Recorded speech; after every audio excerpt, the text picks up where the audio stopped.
Habari za hivi punde ni kwamba Real Madrid imemweka rasmi fundi wa kiungo wa PSG Vitinha kama shabaha yao kuu ya mwaka 2026.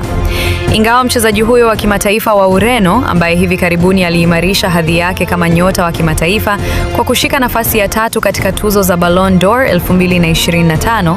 ndiye anayelengwa kurejesha usawa katika safu ya kiungo ya Real Madrid. Ukweli wa operesheni hii unaelezwa kuwa mgumu kupindukia na walio karibu na mazungumzo hayo. Akiwa amefungwa na mshahara mnono na mkataba wa muda mrefu unaoishia mwaka 2029, kijana huyo mwenye umri wa miaka 25 anachukuliwa na miamba hiyo ya Ligue 1 kama moyo wa mradi wao ambao hauwezi kuguswa, kumaanisha kuwa jaribio lolote la kumsajili litahitaji ada itakayovunja rekodi na muujiza wa kidiplomasia ili kuziba ufa wa uhusiano baridi kati ya vilabu hivyo viwili.